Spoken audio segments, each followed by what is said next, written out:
Statement, Foreign Secretary. Well, with permission, Madam Deputy Speaker, I'm going to make a statement on the situation in the occupied Palestinian territories and Iran. In Gaza on the ground, it's unimaginably bleak. Horrifying images and accounts will be seared into the minds of colleagues across this House. They're almost impossible to put into words.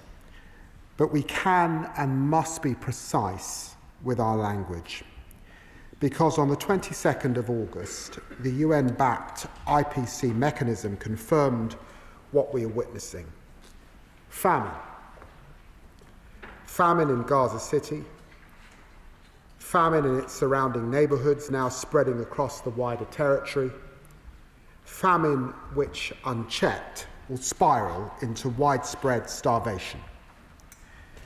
Madam Deputy Speaker, this was foreseen. The terrible conclusion of the obstacles we have warned about for over 6 months. Since the 1st of July, over 300 people have died from malnutrition, including 119 children. More than 132,000 children under the age of 5 are at risk of dying from hunger by June of next year.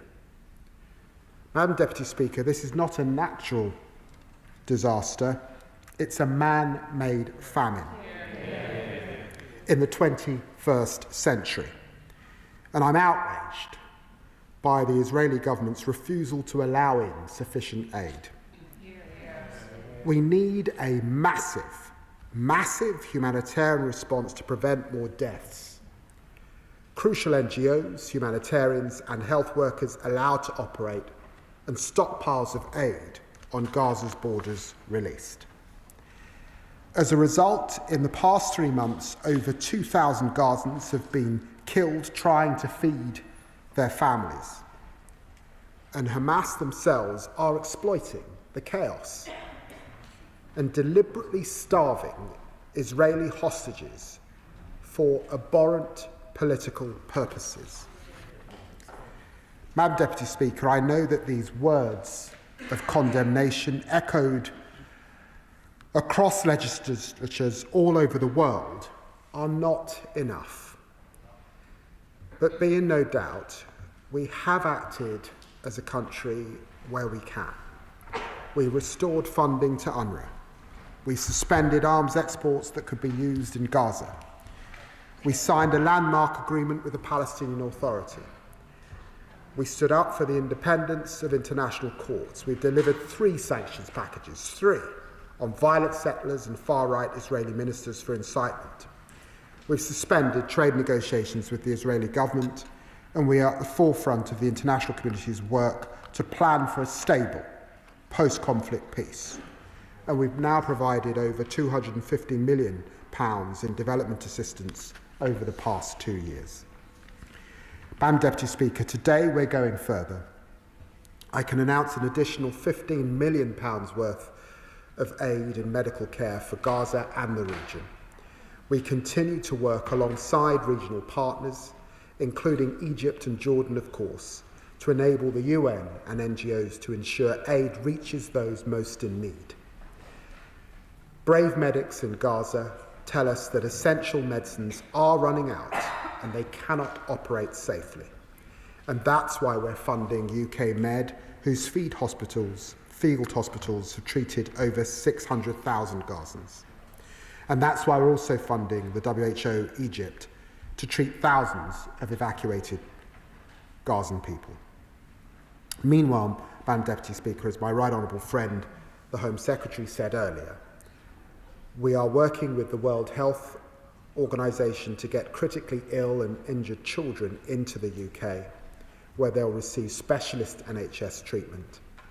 The first patients are expected to arrive in the UK in the coming weeks. And we're extracting people from a war zone, of course, that is complex and dangerous. It relies entirely on Israeli permissions, and I'm pressing the Israeli government for this to happen as quickly as possible. We're also supporting brilliant students granted FCDO Chevening scholarships and other scholarships to escape Gaza so that they can take up their places for the coming academic year. Madam Deputy Speaker, I recognise that this only touches the edges of this catastrophe. We all know that there is only one way out: an immediate ceasefire. An immediate ceasefire that would see the unconditional release by Hamas of all hostages. An immediate ceasefire that would see a transformation in the delivery of aid. We know this. Our US and European allies know it. Our Gulf partners know it too. And I'm working night and day with them to deliver a ceasefire and a wider political process to deliver long-term peace. To make a ceasefire last, we need a monitoring mechanism, we need the disarmament of Hamas, we need a new governance framework for Gaza. This is the focus of our intense diplomacy in the region. In contrast, further military operations in Gaza City will only prolong and deepen this crisis. So together with our partners, we demand an immediate halt to this operation. Each week brings new horrors. Last week's double strike on Nasser Hospital, one of Gaza's last remaining major health facilities, killed 20 people, including 5 journalists. I remind Israel once again that international law requires the protection of healthcare workers, journalists and civilians. These actions will not end the war. They will not bring the hostages home, let alone make them safer, as hostage families have recognised. They will sow despair and anger across the region for generations. And Madam Deputy Speaker, in the West Bank, the Israeli government is tightening its stranglehold on the Palestinian economy and continues to approve illegal settlement construction, just recently in the E1 area east of Jerusalem. This would erect a physical barrier to the contiguous Palestinian state, and it must not happen. Madam Deputy Speaker, in July, I described before the UN General Assembly our intention to recognise the state of Palestine later this month. Unless the Israeli government takes substantive steps to end the appalling situation in Gaza and commits to a long-term sustainable peace. Madam Deputy Speaker, this commitment responds to the current crisis, but stems from our historic responsibility to the region's security, reaching back over a century to the Balfour Declaration. As I said last month in New York, I am deeply proud that it was a British Foreign Secretary who helped establish a homeland for the Jewish people. But the same declaration promised that nothing shall be done which may prejudice the civil and religious rights of the Palestinian people. And Madam Deputy Speaker, those rights are more under threat than at any point in the past century. To those who say recognition rewards Hamas or threatens Israeli security, it does neither. Recognition is rooted in the principle of a two-state solution which Hamas rejects. We have been clear that any Palestinian state should be demilitarized. Indeed, President Abbas has confirmed this in writing.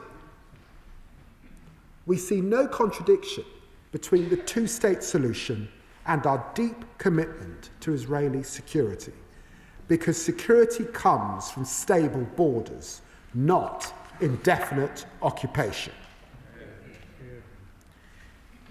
Madam Deputy Speaker, before I finish, I would also like to update the House on Iran.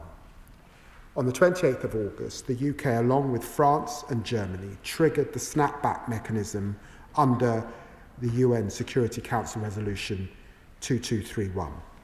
This means that if no agreement is reached within 30 days, the sanctions that were lifted under the Iran nuclear deal, the JCPOA, will come back into force. These wide-ranging sanctions include a full arms embargo and restrictions on its nuclear, missile and drone programme. This was not a decision we took lightly. For years, we have worked with international partners to stop Iran from developing a nuclear weapon. The 2015 deal was meant to do just that, but Iran has repeatedly undermined the agreement. Iran's stockpile of enriched uranium is now 40 times over the limit that was set by the JCPOA. Despite this clear escalation, we have made every effort over years of negotiations to bring Iran back to compliance. These efforts have continued in recent months. I've urged Foreign Minister Araghchi to de-escalate and choose diplomacy. In July, we offered Iran more time if it agreed to return to negotiations with the United States and to restore full access to the International Atomic Energy Agency. Last month, I warned Iran that time was short and we would have little choice but to trigger snapback. I regret to inform the House that Iran has not complied with its legal obligations nor chosen the path of diplomacy, so we have had no choice but to act. I have long been clear that I will not allow snapback to expire without a durable and comprehensive deal. It would be unacceptable to allow this issue to fall off the UN Security Council agenda despite the threat posed by Iran's nuclear programme. But snapback is not the end of diplomacy, Madam Deputy Speaker, as Secretary Rubio has also recently underlined. Iran can still meet our conditions. It can restore full IAEA access. It can address our concerns about its stockpile and enrichment and return to negotiations. Alongside our partners, I will continue to urge Iran to choose this path. Madam Deputy Speaker, in the worst of times, this government will continue to take all the steps that we can to alleviate suffering, to help bring regional conflict to an end, to create the conditions for long-term peace and security. We will not rest until there is a ceasefire in Gaza. The hostages are returned. A flood of aid reaches those in desperate need, and despite the obstacles before us, we will work with partners to preserve the two-state solution. I commend this statement to the House. I call the Shadow Foreign Secretary, who will have up to 6.5 minutes for her contribution. To Speaker, I thank the Foreign Secretary for advance sight of his statement today, and I also express my sympathy for the people of Afghanistan who are suffering from last night's major earthquake. Madam Deputy Speaker, when it comes to the Middle East, since this House last met, this awful conflict continues to see lives lost with such intolerable suffering. Hamas continues to refuse the release of all remaining hostages, despite the best efforts of those trying to broker peace. The hostages are now approaching 700 days in captivity, and the whole House will have been sickened by the harrowing clip of emaciated hostage FVR David released by Hamas over the summer. The humanitarian situation in Gaza is dire, and we are all familiar with the reports that we have seen on a daily basis on our news channels. The inhumane suffering, the recent airstrikes, and the inability to provide food for civilians simply cannot go on. We all want an urgent and sustainable end to this conflict, the release of the hostages from terrorist captivity, and to see aid for the people of Gaza. There are key questions for the British government to answer. The British government is in a position to help influence these outcomes, but is it actually leveraging its ability to fully do so? The government's frequent statements have so far not moved the dial closer to a sustainable end to this conflict. And as the Foreign Secretary himself has said, we are not in any position whatsoever to see any alleviation of this horrendous situation. Diplomacy is about putting in the hard yards to find solutions and not just giving statements. So I do want to ask the government on 3 specific points today. Is the government taking any new specific action to tighten the screws on Hamas, to pile more pressure on them to release the hostages? Should we expect more measures to further degrade Hamas's ability to finance their campaign of terror? And why is the government not leading on international efforts to produce a credible plan to exactly do this, with an agreement from all the key regional partners and players with an interest in peace to see Hamas leave Gaza?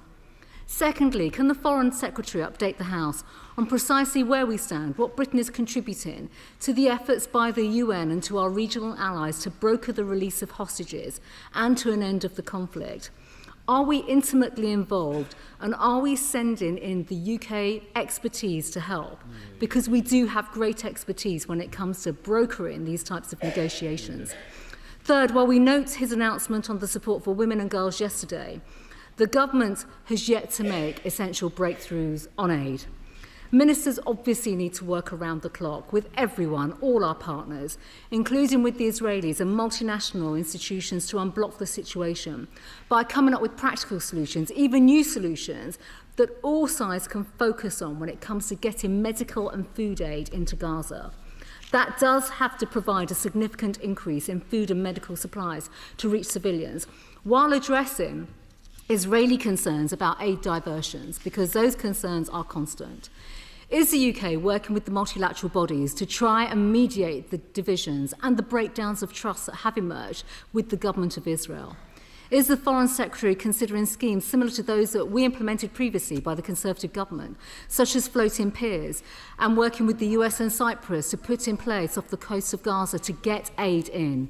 We need practical and pragmatic solutions when it comes to getting food and medical supplies into innocent civilians in Gaza. On Labour's decision to recognise a Palestinian state, the government announced this huge shift in British policy just days after the House went into recess. We all support a two-state solution that guarantees security for both Israelis and Palestinians. But the Foreign Secretary must also know that recognising a Palestinian state in September will not secure the lasting peace we all want to see. Recognition is only meaningful if it's part of a formal peace process, and it should not happen while the hostages are still being held in terrorist captivity and while Hamas's reign of terror continues. So can the Foreign Secretary explain, with his plan to go ahead with recognition while hostages are still being held and while Hamas, who have predictably welcomed and been emboldened by this move, while they continue to hold on to power in Gaza, how and what practical measures are we proposing to remove Hamas from Gaza? The Foreign Secretary must realise that recognition will not secure the release of the hostages, and nor will it get aid into Gaza immediately. And with that, we have to always consider what tools of leverage we have when it comes to future peace processes and negotiations that could actually help a two-state solution to be established for a peaceful situation in the Middle East. How will this unilateral action help to advance the best shot that we have of achieving a two-state solution, which is also the expansion of the Abraham Accords and Saudi normalisation, through which we could also calibrate our actions? Madam Deputy Speaker, on the Middle East more broadly, the appalling behaviour of the Iranian regime has gone on for too long, and they have brought the initiation of the snapback process upon themselves. The Iranian people deserve much better. Tehran must never obtain a nuclear weapon, and Conservatives remain clear that the recent US strikes were necessary. So can the Foreign Secretary confirm whether he believes Iran has the capability and the intention of recommending or recommencing its nuclear programme, and whether his assumption is that snapback, the process will be seen through to completion? And finally, can the Foreign Secretary confirm whether or not he welcomes Israel's actions regarding the Houthi leadership in Yemen, and update the House on how the UK will now use this moment to further degrade the Houthis' ability to carry out the recent attacks and strikes that we have seen? Well, I'm grateful to the Shadow Foreign Secretary for the tone of her remarks, and I'm pleased that she agrees with me, and I suppose the sentiment of the entire House, on the dire, as she describes it, humanitarian situation in Gaza, on the inhumanity that she also described. And she will recognise that even before we came to power, the last government was calling for a ceasefire that we all want to see. She asks what the government is doing in relation to Hamas. And can I just say to her that in New York, with our Arab partners, with the French and others, we were doing just that, supporting the Prime Minister's framework for peace, working with colleagues to establish the circumstances of the day after. We've been crystal clear there can be no role for Hamas. We need the demilitarization of Gaza, and we are working with partners to try and set about the trusteeship, the new governance arrangement with Gaza. And of course, no government is doing more than we are. We signed an MOU with the Palestinian Authority. We're working with them on reform in a deliberate day-to-day action, because there must be a role subsequently for the Palestinian Authority. And she asks what new solutions might be found on aid. And that's where I depart with the sentiment of what she's saying, because I'm not sure we need new solutions. It's the old ones. It's UNRWA. It's OCHA. It's the World Food Programme. They exist. They exist. Let us support them. That is why it was this party that restored funding to UNRWA when it was opposed by the opposition. That is not what feeds, I say to her gently, that's not what feeds women and girls. The mechanisms are there. They work all over the globe. It worked last time when we had a ceasefire. Suddenly the trucks went up to 607. We can do it once more. That is the position of the UK government. I spoke to Tom Fletcher at the UN this morning to get the latest. The moderately good news is that truck movements are up in August over where they were when I last updated the House as we came to recess in July. But he reminded me 60 or 70 trucks a day is nowhere near where it needs to be. And one of the reasons why I found the extra resources today is because we know also that the medical situation is dire, and the work that we can do with UK Med is so important and so valued, even up against that horrific situation. And let me be crystal clear. Hamas is a terrorist organisation.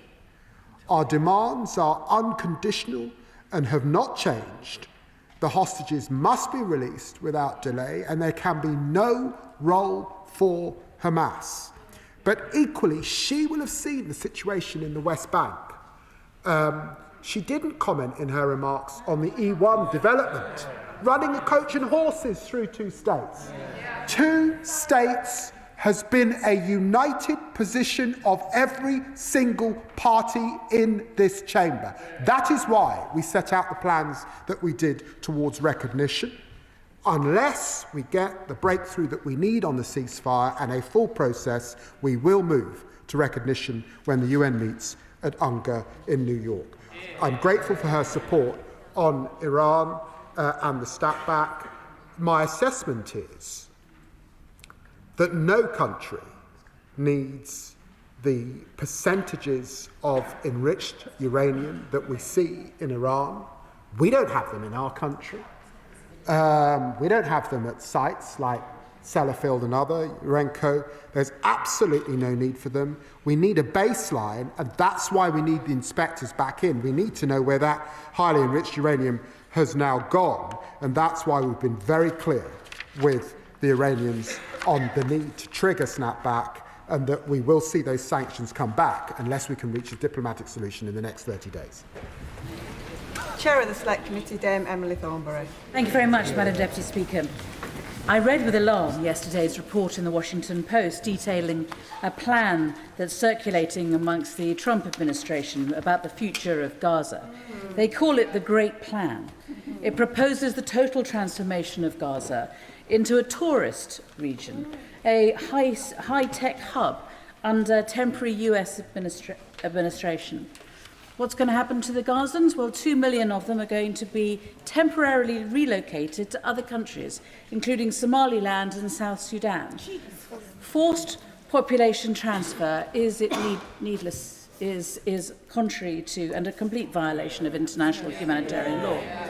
Madam Deputy Speaker, there must be serious thought given to the day after for Gaza, and my committee recommended as much in our report that was published in July. But this unserious, illegal and deeply dystopian plan cannot be the sum of that thinking. So what is the government doing to dissuade Donald Trump from following this path? And what, alongside regional and European allies, are we doing to put forward a serious plan for a peaceful future in Israel, Gaza and the West Bank, ready for the day after that this terrible war finally comes to an end?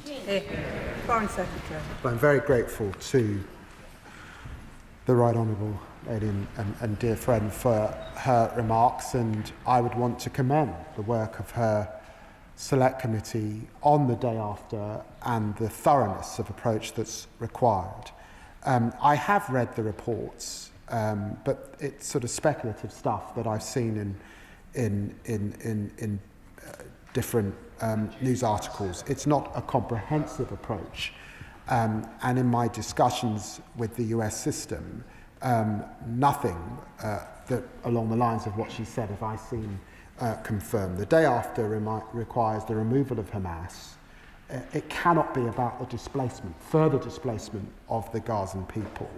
It is going to require a degree of finance and stability, particularly, which I think will require other states and particularly Arab partners. They would set themselves against the sorts of reports I've seen in the papers.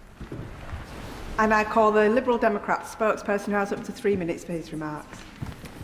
Thank you, Madam Deputy Speaker, and I thank the Foreign Secretary for advance sight of his statement. I welcome the robust approach of the E3 in initiating the snapback mechanism in response to Iran's nuclear ambitions and programme in breach of its undertakings. Madam Deputy Speaker, the Foreign Secretary's statement on the 21st of July shocked this House, and we had a long debate about the situation in Gaza. Yet the humanitarian catastrophe in Gaza and the West Bank has deteriorated even further since then, as he has acknowledged. We've seen hundreds more Palestinians killed while seeking aid, famine declared in the Strip, a chronic lack of medical supplies attested to by UK medics volunteering in Nasser Hospital, the start of IDF operations in Gaza City, and the images of emaciated hostages still held in brutal captivity by Hamas terrorists. The human suffering is indeed beyond comprehension. Yet the extremists are indifferent.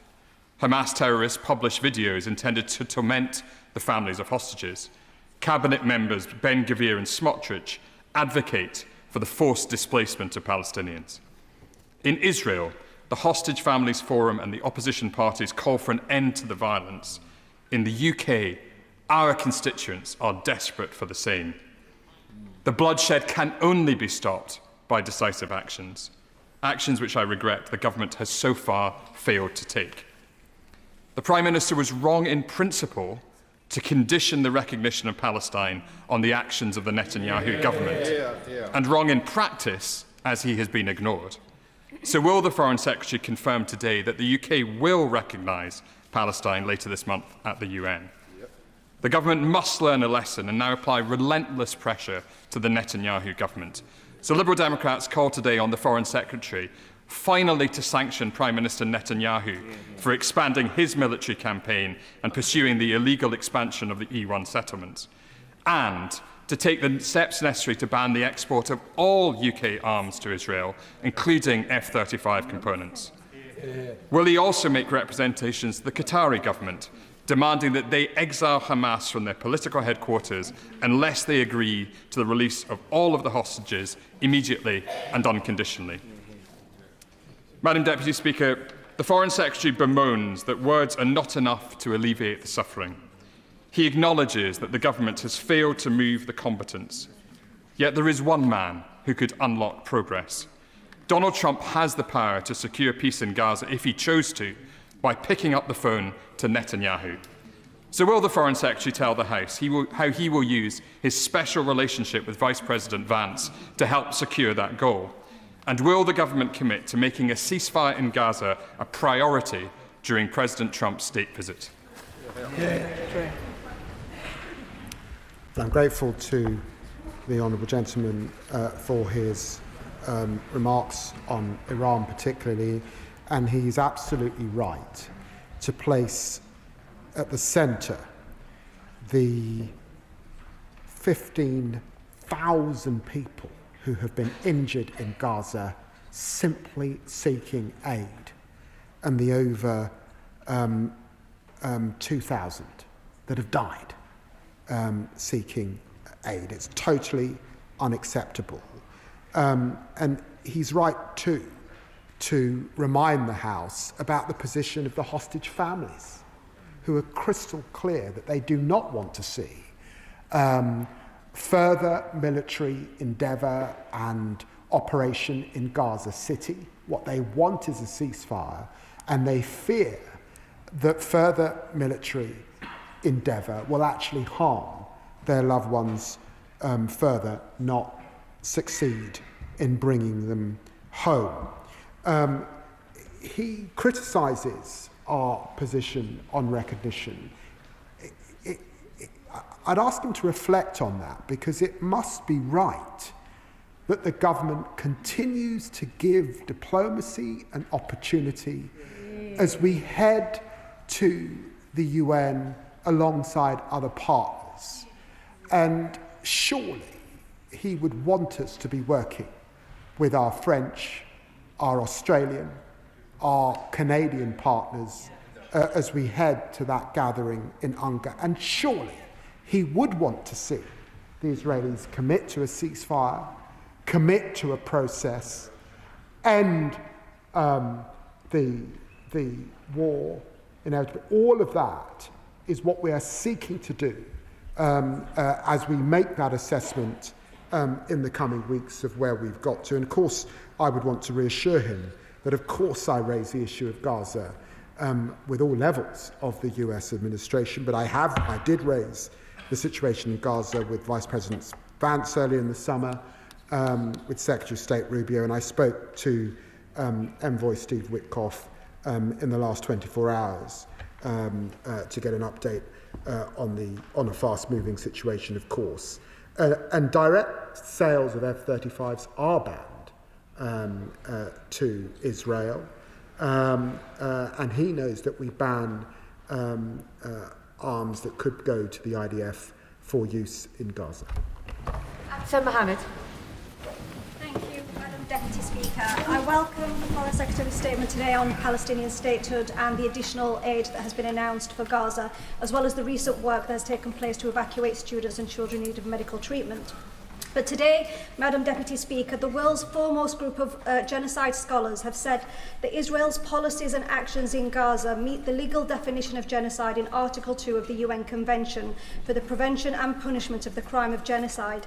This is against the backdrop of Israel continuing to bombard Gaza, continuing to target and kill journalists, and continuing its policy of annexing the entire territory with Trumpian visions of Gaza, where the self-determination of Palestinians is little more than a real estate opportunity.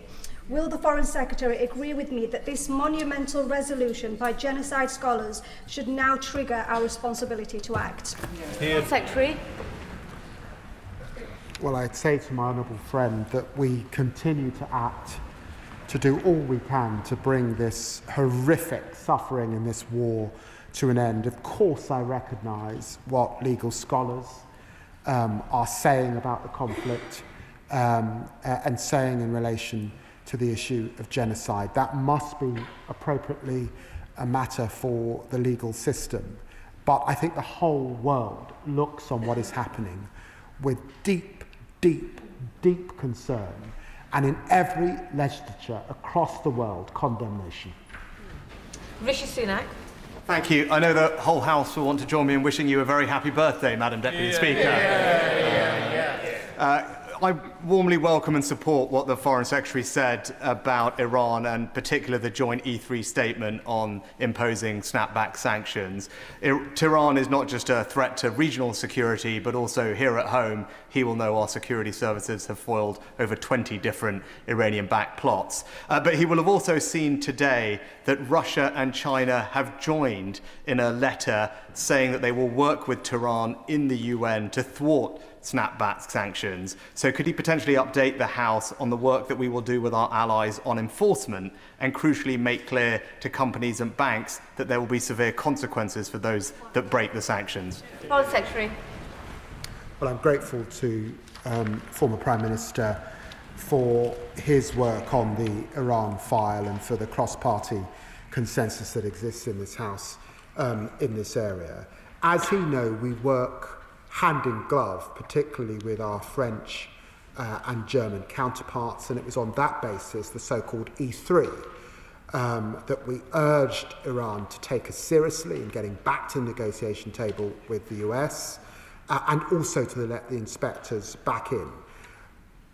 They still have an opportunity over the next 30 days, and we, of course, will do everything we can within the UN system to urge our Russian and Chinese friends to take seriously the solemn commitments that we made in the 20th century and continue to make in this one, that we must stop nuclear proliferation. This is not a personal issue, it's a global issue of huge concern. Thank you, Madam Deputy Speaker. The International Association of Genocide Scholars has passed a resolution stating that Israel's policies and actions in Gaza meet the legal definition of genocide. I understand the Foreign Secretary doesn't comment on these matters from the dispatch box, so I'd like to ask instead what action and efforts this government are taking alongside international partners to ensure that evidence is being collected and matters are in hand to ensure that legal avenues can be pursued to address allegations of war crimes, crimes against humanity and allegations of genocide in Gaza. Foreign Secretary. Well, I'm grateful to my honourable friend and for recognising that that must rightly be a matter for lawyers. But can I reassure her that we do fund and support organisations on the ground, gathering evidence. Now, that is much easier in the West Bank than it is currently in Gaza. And at this dispatch box, I've said time and time again, I do think it's important that the Israelis let international journalists in to monitor. I think that's hugely important. But we will continue to support journalists, organisations, federations, where we can to monitor and support that work. And of course, we support a lot of NGOs on the ground. John Whittingdale.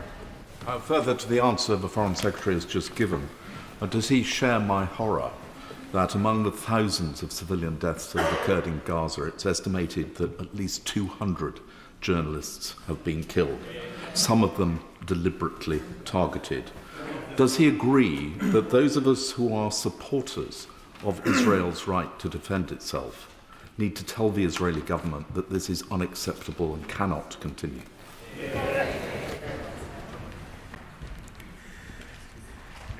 I entirely would want to associate myself with the remarks that the honourable gentleman has just made.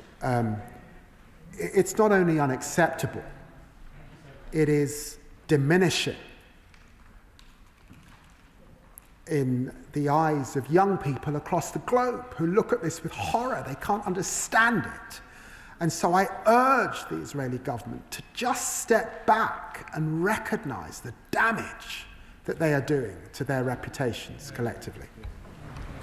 James Naish. Thank you, Madam Deputy Speaker. Attempts to settle the E1 area of the West Bank, splitting Palestinian areas in two, in an Israeli government minister's own words, will bury the idea of a Palestinian state by the end of this month. Would the Secretary of State commit to a further coordinated response with European partners over the coming weeks to ensure that those destructive plans are halted? Secretary. Yes, yes, yes. You know, I've spent time in Bedouin villages that would be entirely gone as a result of these abysmal plans. So, of course, I will continue to work with partners to oppose them. Richard Ford. Thank you, Madam Deputy Speaker. In May, the government revealed in court that it, the executive, had made recent assessments of the risk of breaches of international humanitarian law in Gaza. I say breaches, but the government revealed that it had found only one possible breach of IHL among tens of thousands of airstrikes in Gaza across 11 months. Surely this proves that the FCDO does not have the capacity to properly assess all the possible breaches of IHL in Gaza. Foreign Secretary. Well, it's axiomatic that the honourable gentleman is wrong. I made an assessment back in September that there was a clear risk. That was based on IHL assessments, and for that reason we suspended arms sales to Gaza. The machinery of government's working very well in terms of the assessments it's able to make, notwithstanding, of course, how difficult it is to get all the evidence that's necessary. Louise Sandert-Jones. Thank you, Madam Deputy Speaker. The famine in Gaza is clearly man-made and is abominable. The tens of thousands of civilians that have been brutally killed is abominable. The retention of the hostages by Hamas and even the retention of those who have passed away in their bodies is equally abominable.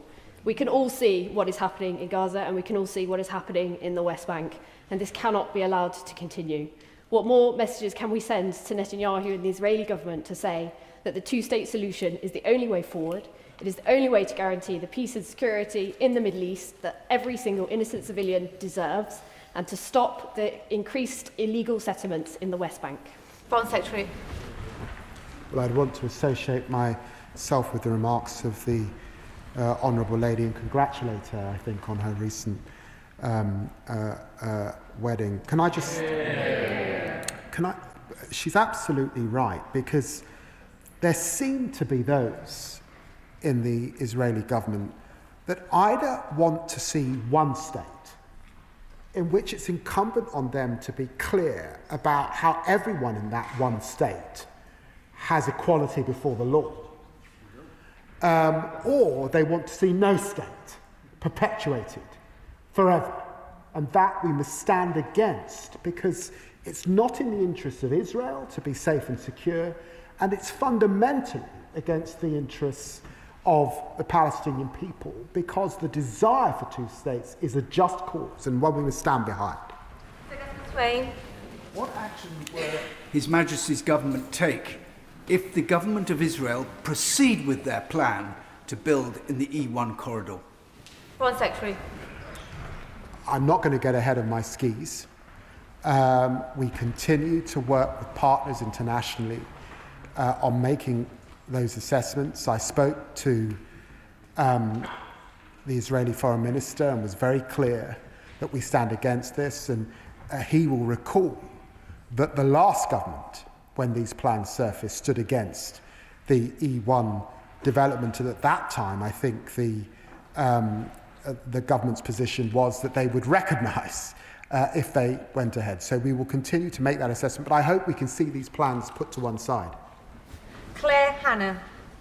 Last month, along with 8 party leaders across Northern Ireland, Scotland and Wales, I wrote to the Prime Minister about the catastrophic situation in Gaza and about the deficits in the UK response, alongside the unbearable suffering that we're seeing, biblical levels of injustice and pain and hunger. Does the Foreign Secretary recognise the parallel crisis in the belief of ordinary people across England, Scotland, Wales and Northern Ireland in international law and in the UK's response? People who aren't seeing their values reflected in the UK's actions, in the continued supply of arms, in the failure to levy all possible sanctions, and in the strings attached to the recognition of the State of Palestine. Foreign Secretary. Can I just be clear? There is a lot of mendacity in relation to some of the sort of TikTok stuff that you see. We have stopped the sale of arms to Gaza. We have stopped the direct sales of F-35s to Gaza. To Israel. Germany only just recently made a decision that we made last September. 1% of sales is what the UK represents. 90% are Germany and the US system. And there are many other governments that supply stuff that have not made the decisions that we have made. And on recognition, we will continue to work with partners as we head towards UNGA and make those necessary assessments. Edward Morello. The Foreign Secretary in his statement outlined all of the steps that this government has taken against the Netanyahu government. He has also repeatedly said that the UK has done everything it can. In my mind, both are tacit admittances of defeat, as we have seen the Netanyahu government increase its activity in Gaza, increase its prosecution and persecution of the Gazan people. My question to the Foreign Secretary is, if we have done so much and had no effect, if there is nothing left to do, what does he expect to change before the UN General Assembly meeting, and why should we not immediately recognise a Palestinian state? Foreign Secretary. Diplomacy is failing until it succeeds. So I'm not going to give in to the Honourable Gentleman's pessimism. And can I just say that in my conversations with Prime Minister Mustafa, after I had completed my statement at the UN, he walked up to me and gave me a warm embrace. We continue to work alongside the Palestinian Authority as we make these fine judgments. John Pearce. Thank you, Madam Deputy Speaker. I welcome the government's decision to trigger the snapback mechanism to address the Iranian regime's nuclear ambitions. Following arrests in May relating to a suspected Iranian-backed terror plot, my constituents in High Peak, and indeed three-quarters of Labour voters, want to see action on the terror threat posed by Tehran on the streets in the UK. Can the Foreign Secretary provide an update on the government's progress in prescribing the IRGC as a terrorist group? Foreign Secretary. Well, I'm very grateful to Honourable Friend for raising this question. And he will know that alongside the Home Secretary, we commission work from Sir John Hall on that specific issue of state threats, and we will be coming forward with further plans in the coming months. Stephen Flynn. The Foreign Secretary has just said that on the ground it is unimaginably bleak. Horrifying images and accounts will be seared into the minds of colleagues across this House. They are almost impossible to put into words, but we can and we must be precise with our language. I agree. It's a genocide, isn't it? Foreign Secretary.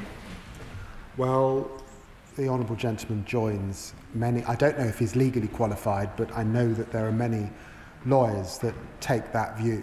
As he knows, we made an assessment based on a clear risk of a breach of international humanitarian law that meant that we did suspend arms sales that could be used in Gaza. Tansing Desi. Thank you very much, and happy birthday. Madam Deputy Speaker, Benjamin Netanyahu's blockade and weaponisation of starvation has plunged Gaza into famine.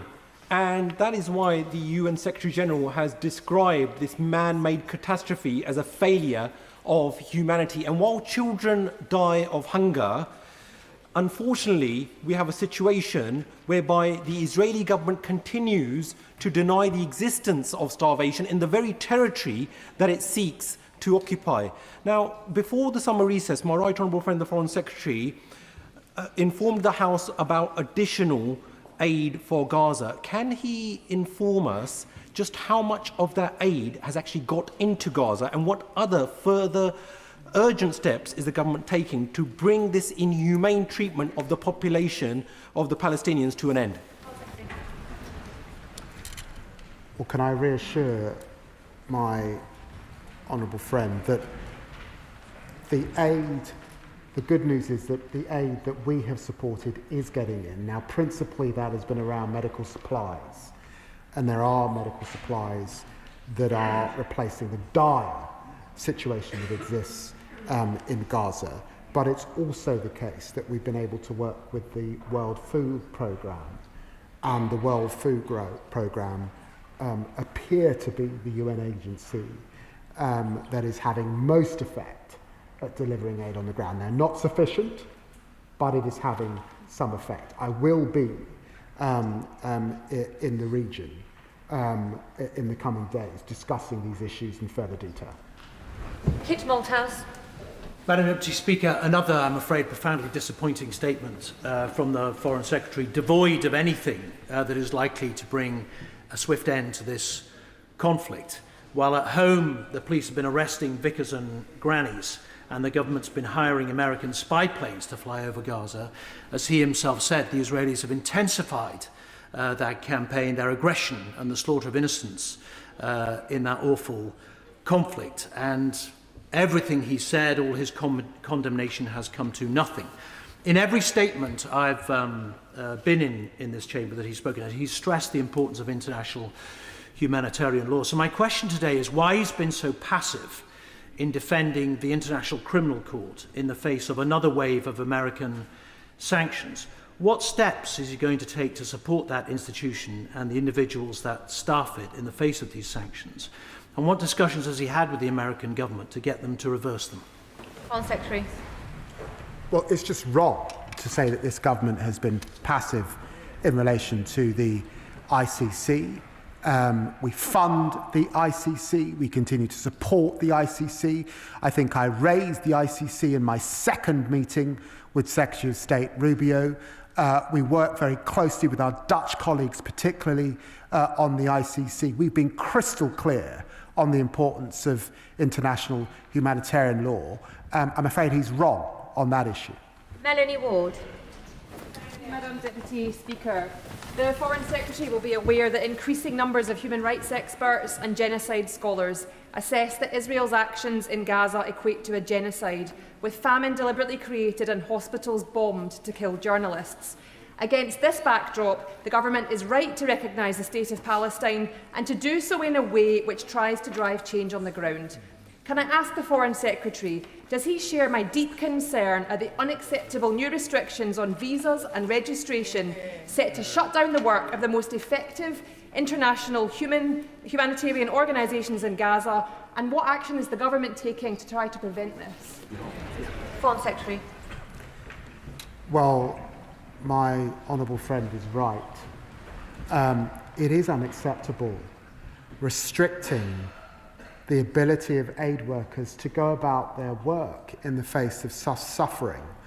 Can I put alongside her another issue that I'm hugely concerned about, which is effectively starving the Palestinian Authority of the funds also to pay its staff and complete the reforms that we're trying to work with it on, such that it can never get to a position where it can apply the governance that I know that it wishes and hopes to. Sir Oliver Dowden. Thank you, Madam Deputy Speaker. I despair at many aspects of the conduct of the Netanyahu government and the suffering of Gazan civilians. However, I do have grave reservations about the timing of this unilateral recognition of the state of Palestine, because I fear it will allow Hamas to claim that the vile massacres of the 7th of October have somehow succeeded. This is a concern that's shared by many of my constituents. What reassurance can the Foreign Secretary give about the choice of timing and the signal that that sends? Secretary. Well, can I be crystal clear to the right honourable gentleman? Hamas is a terrorist prescribed organisation.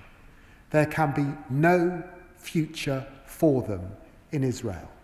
When we do the work that I outlined on a framework for peace and on the day after in the region, part of that is how we disarm in Gaza, and part of that is how I suspect those to the left of Hamas exit Gaza, its leadership, and find a third place to be. So there can be no role for Hamas. But given what has been said about the E1 developments, let us also remember what is happening on the West Bank, the settler violence, those who seem totally opposed to two states. And what we sought to do is try and affect change on the ground as we make that assessment. And can I disagree with him? It's not unilateral. Canada, Australia, the French, we are acting together combined to try and bring about maximum leverage to bring about change on the ground. Port Wall.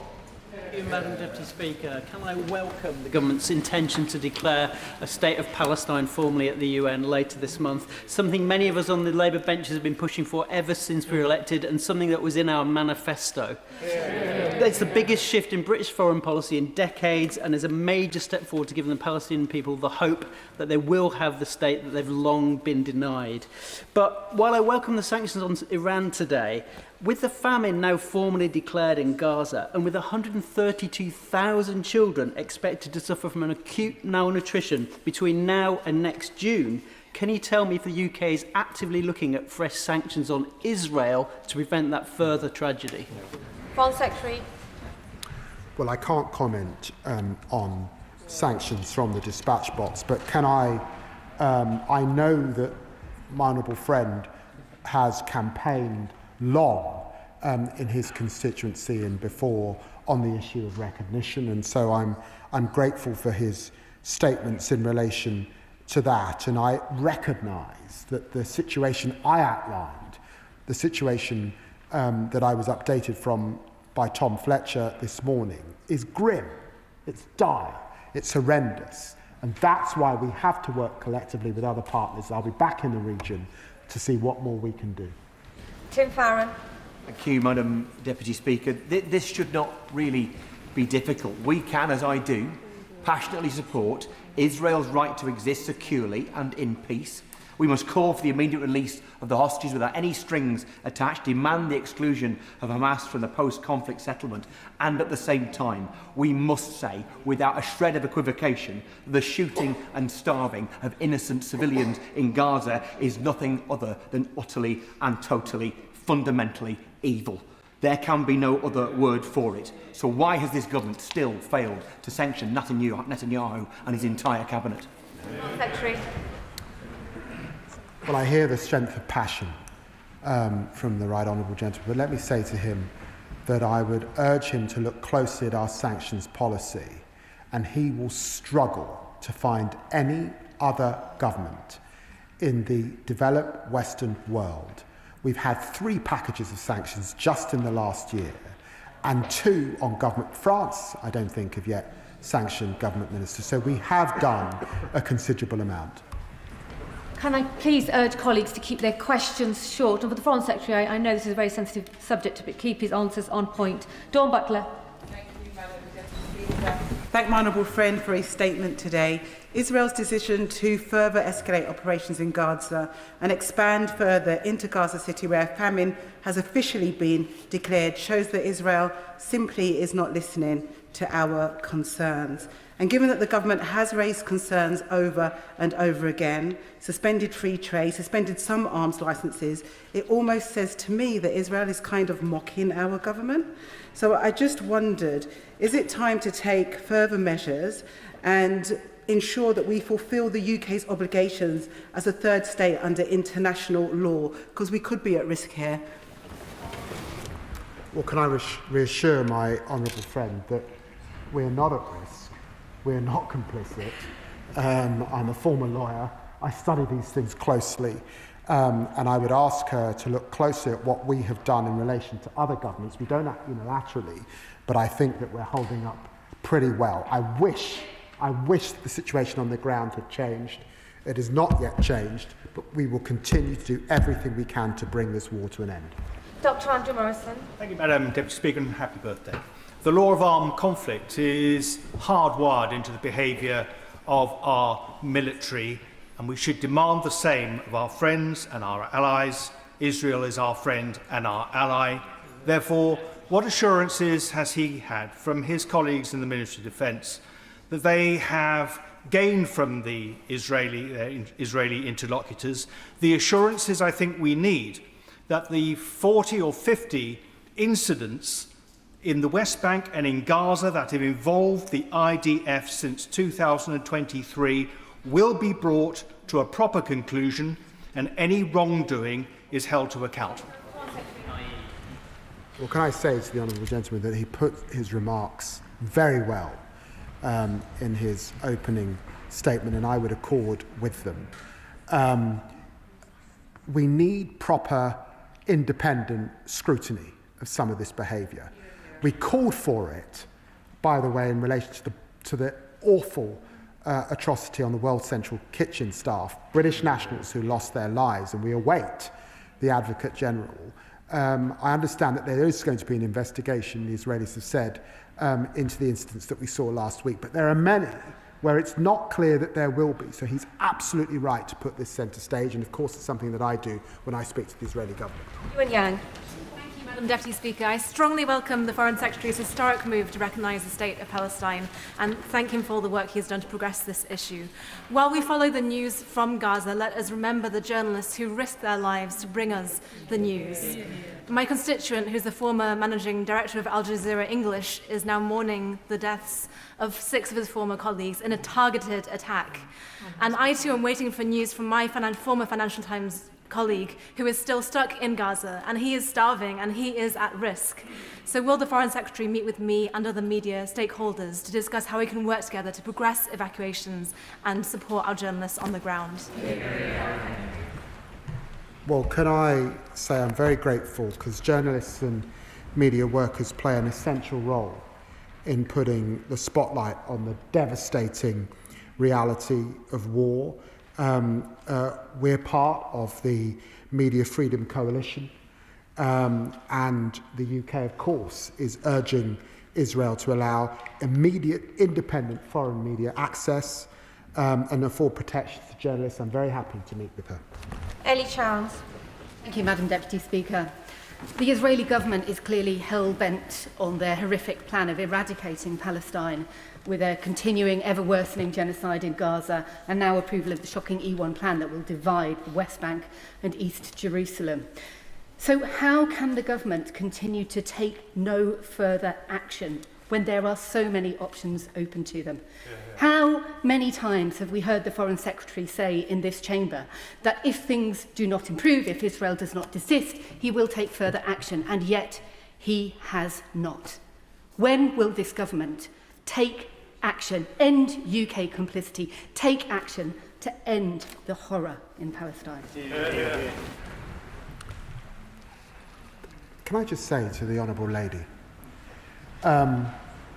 we banned arms sales that could be used in Israel back in September. Germany did it just a few weeks ago. We have had 3 rounds of sanctions against Israeli settlers and some of the expansion that we're seeing. France are yet to do the same. I ask her also to look at the amount of money that this Parliament, this government has agreed to in terms of aid, particular for medical supplies. She says there's more, but she doesn't quite articulate what more she believes we can do. All of us want to bring this war to an end. All of us want to bring through this, but it's becoming a bit too easy to assert, not recognising the work that we are leading globally. Andrew Pakes. Thank you, Madam Deputy Speaker.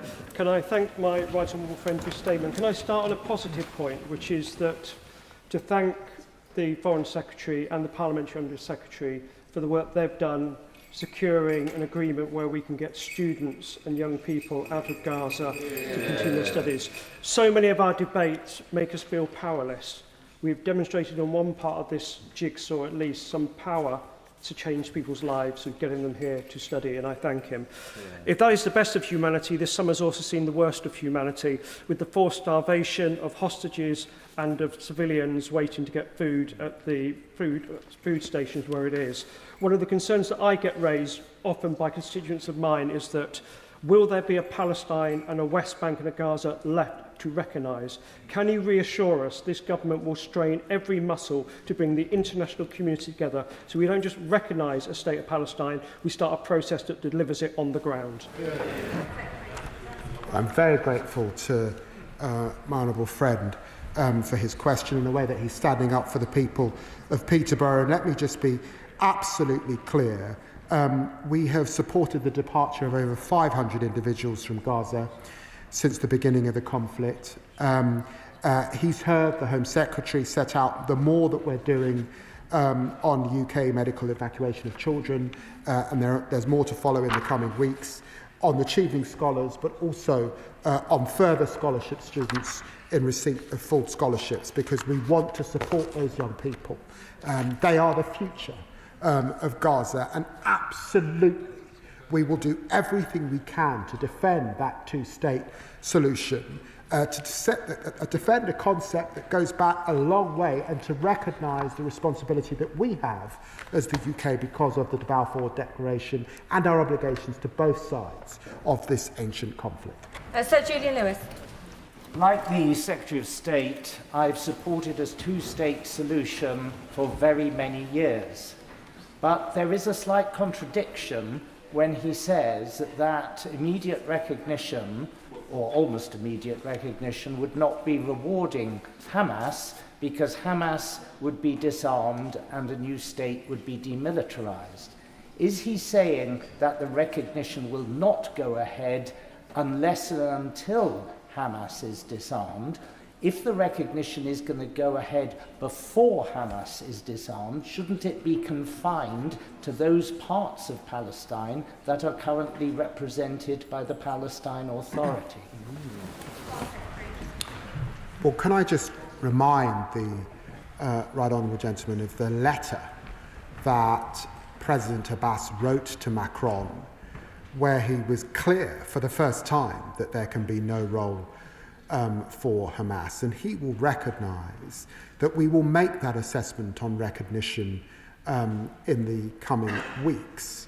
But clearly the E1 settlement has moved the dial even further away from where we were a few weeks ago, and that recognition is a process. Meg Hillier. Thank you, Madam Deputy Speaker. Madam Deputy Speaker, the Foreign Secretary said that diplomacy fails until it succeeds. And we have been in this House often talking about the tragedy unfolding. As we approach the second anniversary, could he explain to the House, as he goes to the UN to discuss and agree the recognition of a Palestinian state, what threshold would need to be reached for a UN peacekeeping force to ensure safe passage of food and welfare to those people who are starving and will be dying even as we stand here today? Well, she will understand that the Israeli government has set itself against some of the UN agencies that would need to uphold that, and so I think that that feels unlikely in the conversations that we've had. But I do applaud the work of Cindy McCabe and the World Food Programme for the work that they have been able to do to get essential food to people that need it. Jeremy Corbyn. Thank you, Madam Deputy Speaker. The Foreign Secretary chose his words very carefully about arms supplies that could be used in Gaza. Could he be a bit clearer with the House on this? Are we still supplying parts for F-35 jets that are used to bombard people in Gaza? Is the overflying of RAF planes from RAF Akrotiri over Gaza being shared, the information being shared with the Israeli military forces? And thirdly, is RAF Akrotiri being used as a staging point for the delivery of weapons to Israel in contravention of what he said about arms sales? Does he not realise that if we supply arms to a country that's complicit in war crimes, including genocide, we are also complicit in those war crimes? Hear, hear. Well, can I say to the right honourable gentleman, who has considerable experience, that it is absolutely my job to make sure that we are not complicit, and that's why we are not selling arms that could be used in Gaza.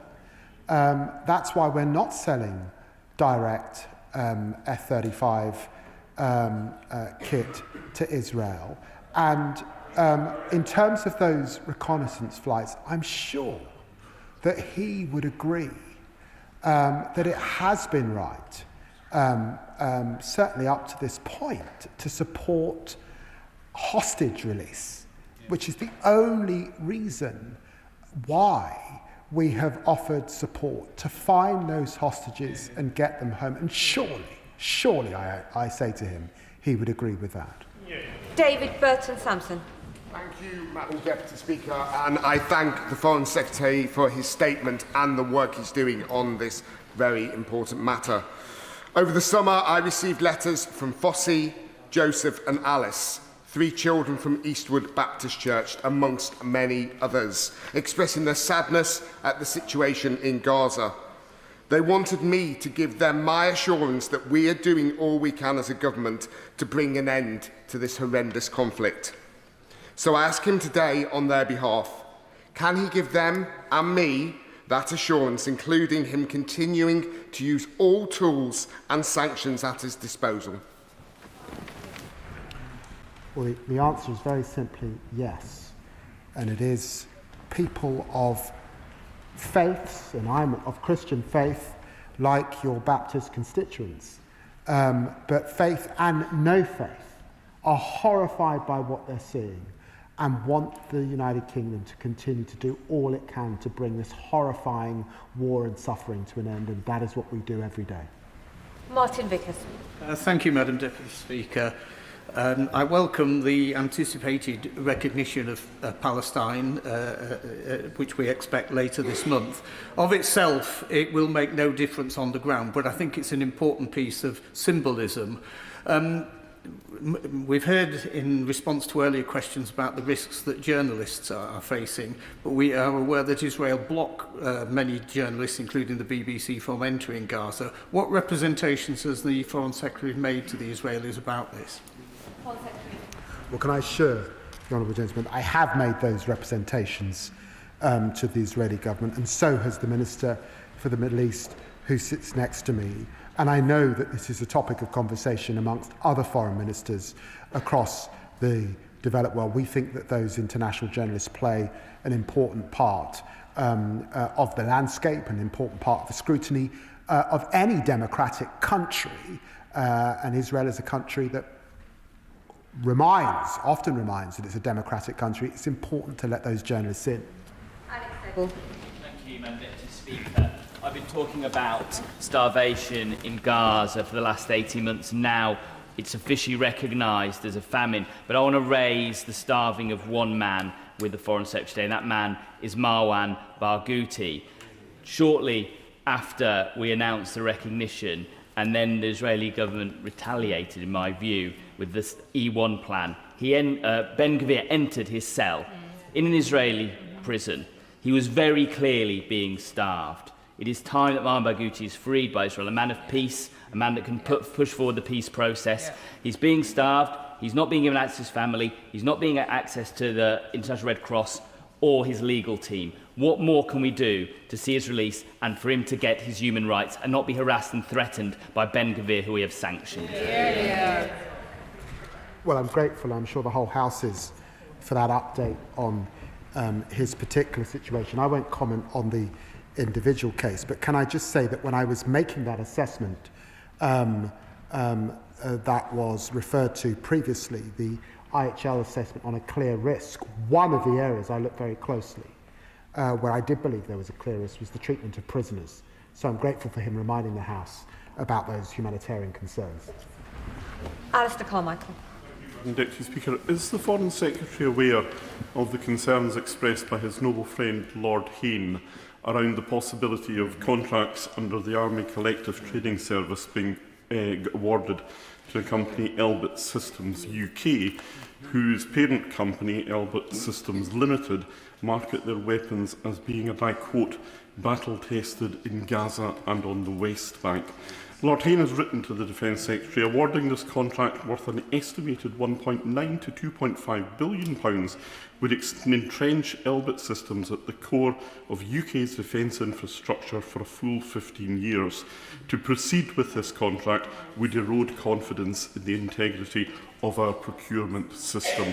Does the Foreign Secretary agree that Lord Hayne's comments should be given the fullest possible consideration, and that if they are shown to be of substance, then his friend, the Defence Secretary, should not be awarding contracts to a company like that? Well, I want to reassure the gentleman, no decisions have been made. This is an open procurement. No decisions will be made until 2026, and that whole House will have heard what he said. Stella Creasy. Thank you, Madam Deputy Speaker. I think we all hear the frustration of the Foreign Secretary that he is leading in a way that other nations have not on this challenge, but it is that leadership role that we are looking to as a House. And I think we all also understand that individually nations have limited impact, but collectively is where the pressure can be brought to bear. So can he tell us, for example, what more he is doing with his colleagues in the world community to stand with the Israeli opposition to Netanyahu, the Israeli hostages, calling him out on his murderous behaviour? What more he is doing when he comes to this House and tells us that that famine is man-made? That is a war crime to report the Israeli government to the ICC.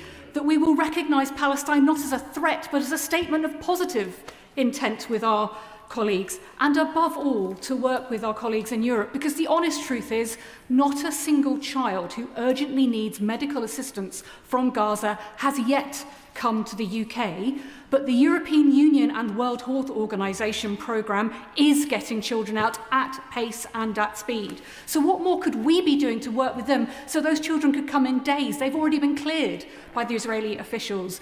No, we must not judge ourselves by other countries. We must judge ourselves by whether we have truly done every single act we can, and there is more we could do. For the Foreign Secretary response, lengthy questions are just denying other colleagues the opportunity to speak. Foreign Secretary. Well, can I reassure her that we are working with our European counterparts, and what I get when I speak to Kaja Kallas and other European foreign ministers is the deep frustrations that she's heard me express in my answers. Can I remind her of the further 15 million that we're finding today, that I've announced today, to support humanitarian efforts, and particularly the supply of medicines in the area. And I believe that the decisions that I announced at the UN a few weeks ago are absolutely not unilateral. They are working with other partners as we make an assessment on the ground of the situation prior to UNGA. David Mundell. Thank you, Madam Deputy Speaker. Can the Foreign Secretary confirm that in his discussions with his US counterparts, he specifically raised the issue of delivery of aid? The United States is a hugely important actor in that regard, has the potential to be positive in terms of improving the existing arrangements, but also has the potential to be a blocker. And his interaction with the US can make the difference in that regard. Well, I recognise the experience that the Right Honourable Gentleman brings to the Chamber, and he will have heard the Prime Minister raise these issues with President Trump in Scotland, and can I reassure him that I raised these issues with the Vice President Vance in Kent. I got into a slight problem with a certain sort of fishing licence, but I raised these issues as well. Rachel Hopkins, after which I'll be calling Steve Darling. Rachel Hopkins. Thank you, Madam Deputy Speaker. I thank the Foreign Secretary for his statement today and the reminder of the actions this government has taken already, including restoring funding to UNRWA, suspending arms exports that could be used in Gaza, suspending trade negotiations with the Israeli government, sanctions packages on violent settlers and far-right Israeli ministers. But we need to see further action with regards to humanitarian aid getting into Gaza, where we are seeing a man-made famine. But does the Foreign Secretary agree with me that the action could be taken immediately if the Israeli government allowed those UN trucks on the borders of Gaza entry? Yes, I do, 100%. Steve Darling. Thank you, Madam Deputy Speaker. The war in Gaza is horrific on a number of different levels. However, I'd like to particularly focus on one level, and that it is the deadliest conflict for journalists. Journalists who often act as our window into atrocities. Will the Secretary of State please explain why we are selling any arms to Israel?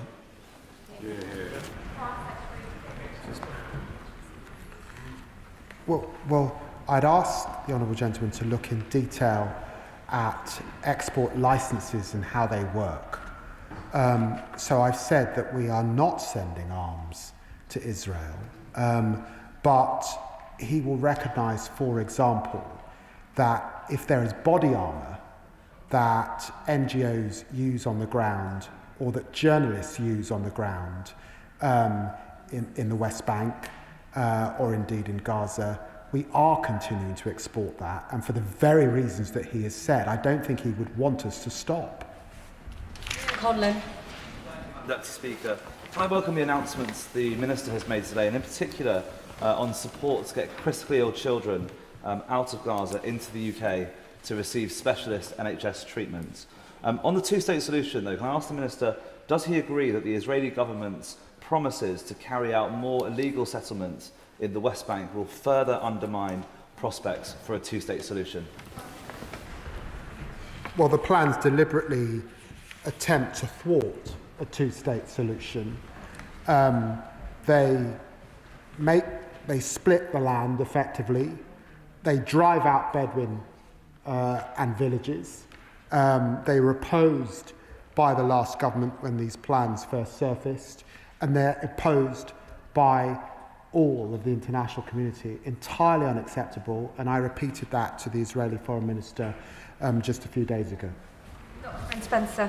Thank you, Madam Deputy Speaker, and I'm deeply concerned by the misery, suffering and death that's happening in Gaza, and I thank the Foreign Secretary and the work he's doing with friends and allies in the region, which I think is a really key part to solving this problem. I also support a two-state solution, but is he not concerned that the ultimatum regarding unilateral recognition of a Palestinian state risks entirely disincentivising Hamas from negotiating any hostage release or ceasefire over the coming weeks and months? Well, I'd urge the Honourable Gentleman just to keep up to date with the latest, and he will have seen that there have been announcements by Hamas on the terms for a ceasefire. We haven't yet got that ceasefire, and there remain disputes, for example, about the length of a ceasefire, about withdrawal of the IDF from parts of Gaza. But Hamas, notwithstanding the concerns that we all have, are in dialogue, particularly with our Egyptian and Qatari friends. Emily Darlington. Thank you, Madam Speaker, and happy birthday. I'd like to start my comments by welcoming the comments from the Foreign Secretary about the recognition of Palestine. Of course, that is absolutely what everyone on this side of the chamber stood for in our manifesto. I'd like to raise with him the specific issues around the devastation and starvation of people in Gaza and the numerous reports that IDF are targeting doctors.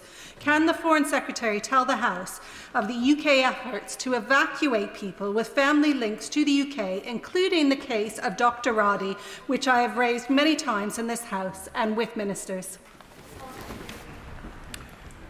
Well, can I say it was very humbling to meet with a group of doctors once more in New York who have served on the ground and to hear the hardships that they had experienced as very noble humanitarians.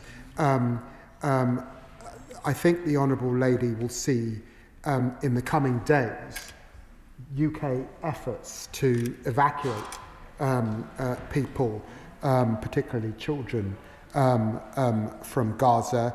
We do rely on Israeli permits, so it's not straightforward, it's not easy. But I'm grateful that she's put the issue of doctors front and centre this afternoon. Thank you, Madam Deputy Speaker. This morning, the Scottish Labour leader told a press conference in Glasgow that, and I quote, "There is a genocide happening in Gaza. I believe that Benjamin Netanyahu is a war criminal and he will have to face further sanctions." Madam Deputy Speaker, does the Foreign Secretary agree?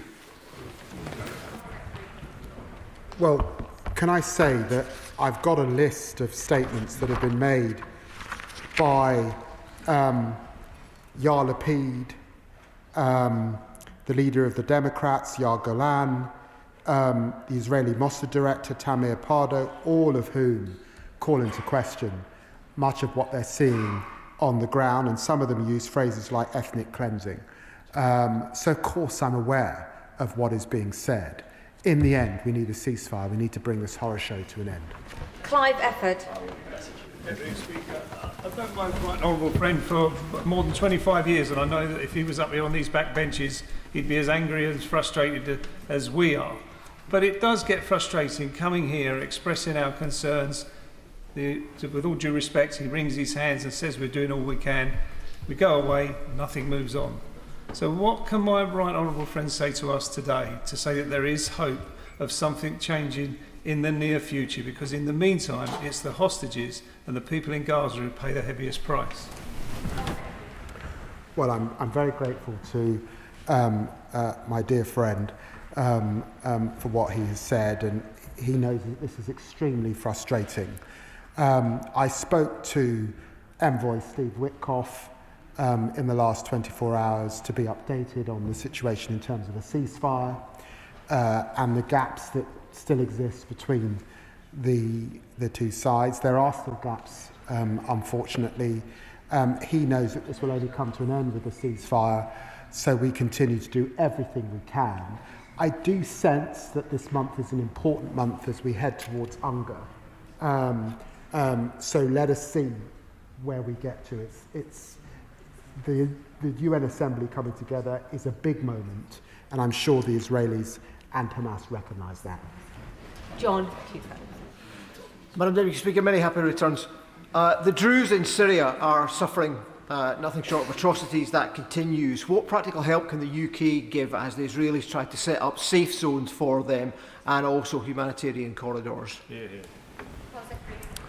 My honourable friend, the Minister for the Middle East, was there last week in Syria discussing these very same issues, and of course we've made representations to the Israelis about our concerns that some of their activity is undermining the prospects of the new government. Andy MacDonald. Speaker, I thank my right honourable friend for making it clear that this country has its historic responsibilities in the region, and he's been consistent in calling for a ceasefire month after month. That hasn't happened. So I just ask him in all sincerity, what changes does he really expect by simply continuing to repeat that?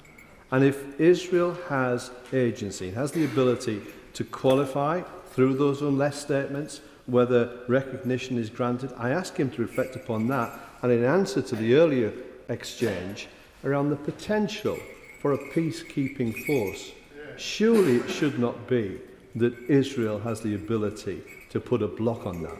The people of Palestine deserve better than that, surely. Well, can I be very clear to my honourable friend that Israel does not have a veto on our decision to recognise. And I hear what has been said about a peacekeeping force, but when I discussed these issues with the Secretary General at the UN a few weeks ago, there are real tensions that Israel has put in the way with their ability to work with the UN, and that's why I think it's doubtful that that will come to pass in the near time. Vicky Slade. Thank you, Madam Deputy Speaker. Back in May, I raised concerns about exemptions for licences for components that were going out to Israel, and I wrote to you and passed it on to the Department of Business and Trade. To date, I've had absolutely no reply, so I have absolutely no idea whether those licences have been suspended and those are not being used. My residents are worried, but while the licences are now for non-military items, the exemptions for licences may be used for things that could harm Palestinians. Can I ask the Minister to please do all that he can to work with these colleagues in the Department of Business to make sure that we can get that reassurance? Absolutely, I'll take that up. Sonia Kamal. Not in the chamber. Rupa Hawk. Thank you, Madam Deputy Speaker. It is truly momentous that this government this month looks set to put long-standing UK policy into practice and recognise Palestine. But it does feel that time is running out for a two-state solution, as he acknowledged. And also, now that we've witnessed man-made famine, the bombing of hospitals and hostages, and the denigration of the UN, I think the PLO delegation is banned from the General Assembly. All international norms, as we know. Would he agree with my constituents that on trade, sanctions and settlements, It is time to step up a gear in this ever-worsening situation and put the full force of action behind his very strong statements. Secretary. I disagree with that last part. I simply refer the Honourable Lady to what I've said. She will struggle to find another government in the developed Western world that's done more on sanctions than we have. Even our neighbours in France have not done as much as us, and the European Union have not done as much as us on this issue. And I think our record on humanitarian aid is considerable, and she's heard what's been said about the issue of recognition. Claire Young. Madam Deputy Speaker, I know that the hundreds of constituents who've contacted me calling for action to end the heartbreaking suffering in Gaza will welcome the Foreign Secretary's recommitment to recognising Palestine. However, if, as he says, recognition is rooted in the principle of a two-state solution, why is granting it being used as a tool to change Israel's course, rather than taking other actions such as sanctioning Prime Minister Netanyahu? Well, I make no apology for trying to affect behaviour on the ground as we head to the UN General Assembly meeting, and to give diplomacy the chance. It still has an opportunity to work, and that is why we did it. Madam Deputy Speaker, can I start by welcoming the announcement of the additional aid and medical care for Gaza that has been announced by the Secretary of State today. It's now widely reported that the Israeli government is considering the annexation of the West Bank as a direct result of the United Kingdom's plan to recognise the Palestinian statehood. So will the Secretary of State make it absolutely clear that that move would constitute a blatant breach of international law? And further, will he assure the House that the government will not hesitate to take the strongest possible action, diplomatically and politically, to condemn any such unlawful annexation? It would be a breach of international humanitarian law, and so we will keep working with our partners to try and ensure that it doesn't come about. Adnan Hussain. Thank you, Madam Deputy Speaker. The Foreign Secretary asks what more this government can do to ensure the genocide in Gaza is ended. Might I suggest that the doctrine of responsibility to protect is enacted by the United Nations, and any and all means possible are exhausted to demand an end to genocide. Intervene to defend the helpless. Intervene to help the trapped and starved civilians of Gaza, half of which, if I may remind the House, is made up of children. Act now, immediately. I think I agree with everything that the honourable gentleman has said, and that is what we are attempting to do. We're in the Druze. Mr. Speaker, instead of taking substantive steps to end the appalling situation in Gaza, agree to an immediate ceasefire and long-term sustainable peace, the Israeli government has ignored us. They've failed to let aid go through and created a man-made famine. It appears to me that the only people that the Israeli government will listen to is Donald Trump and the United States. So can the Foreign Secretary please confirm what discussions he has had with Donald Trump to take action against the Israeli government? As I've said, that I have spoken to Secretary of State Rubio, Envoy Steve Witkoff and Vice President Vance about these issues. I leave discussions with the President of the United States to our great Prime Minister. Anne Davies. Deputy Speaker, data from the Israeli military shows that 83% of people killed in Gaza since October 23 have been civilians. Killing at this mass scale for months on end is unparalleled in modern conflict. So will the Foreign Secretary act to place far more pressure on Israel to end the mass killing of civilians by suspending the UK's current trade agreement with Israel and sanctioning those responsible for breaching international law? Well, over 63,000 people have now lost their lives, and well over 100,000 are injured as a result of this war. So she's right to put that front and centre, and she will recognise that we made a decision about suspending any negotiations for a new trade agreement a few weeks ago. Dr. Peter Prinsley. Thank you, Madam Deputy Speaker. Professor Oz Salzberger describes a battle for the soul of Israel in the Financial Times of yesterday. There are thousands and thousands of moderate voices in Israel crying out for an end to this terrible war. Hundreds of thousands of Israelis march for peace. What can our government do to support these people? Well, I'm hugely grateful to the Honourable Gentleman for bringing to mind the many Israelis marching, the many Israelis expressing deep concern for the plight of the hostages. And I certainly have both Israeli and Jewish friends hugely concerned about the direction that the Netanyahu government is taking this war and this further military operation into Gaza City, which will inevitably lead to more loss of life. Martin Wrigley. Thank you, Madam Deputy Speaker. The United Nations described the famine in Gaza as a deliberate collapse of the systems needed for human survival, a man-made disaster, a moral indictment and a failure of humanity itself. Every day my constituents ask me, what more would it take for the government to recognise this as genocide? What would the Foreign Secretary have me say to them? Well, I'd refer to the remarks that I've made before at this dispatch box. I recognise what is being said. I recognise the work of international scholars particularly, and the fine judgments that must be made by the ICC and the ICJ. But we have an important democratic principle that these decisions must be made by lawyers, and it's for governments to act in the way that I have set out today. Debbie Abrahams.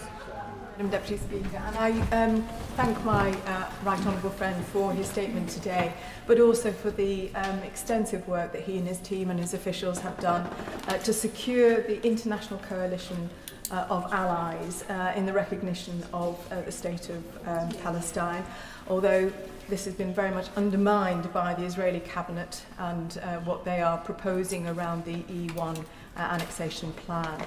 Is there more that we can do to extend this coalition and increase the level of sanctions to stop the Israeli behaviour like this? And is it appropriate also to transfer, as they did in 1988, the UNGA meeting from New York to Geneva so that the Palestinian delegation can attend?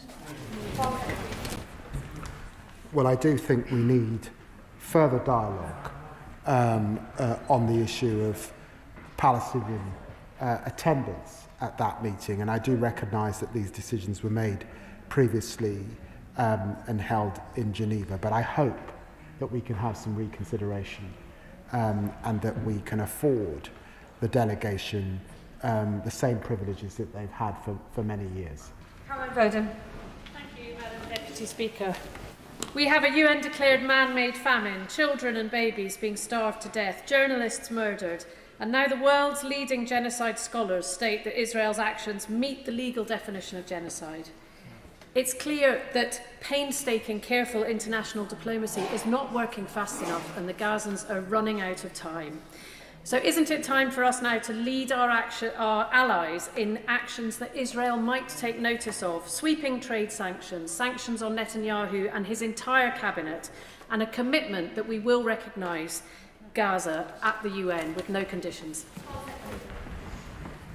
Well, the whole House will have heard what she said, and she will have heard what I've said on a previous situation, and I'd ask her to look closely at what this government has been doing, our leadership globally relative to other near partners.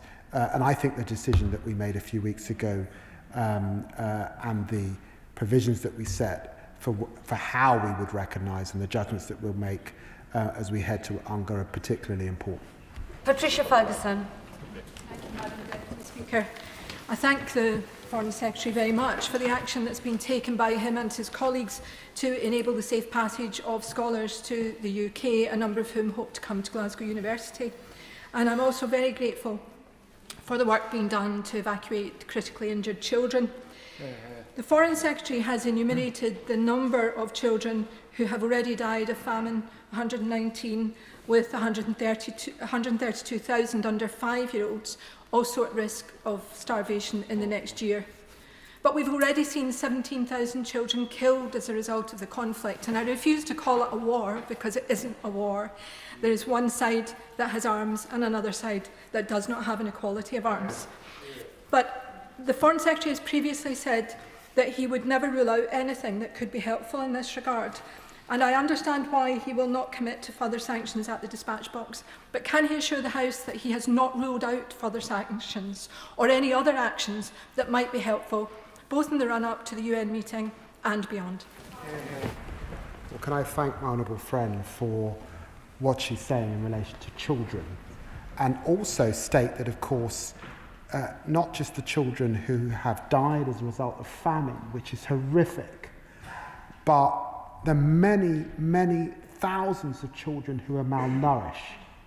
And anyone who knows anything about education and children is, if you are malnourished children, then you are affecting outcomes for them as they get older and move towards adulthood. And that's why this is so horrific and so disastrous for the consequences of peace and the outcomes that we want to see. I've heard what she said about sanctions. Iqbal Mohammed. Thank you, Madam Deputy Speaker. The Foreign Secretary said that we can and must be precise with our language. I stand here 23 months after the atrocities of October the 7th, completely unforgivable atrocities against civilians and other innocent people, and I join in his call for all hostages to be released. However, since the 8th of October 2024, Israel has been extremely precise in its language about what it was going to do in response to October the 7th.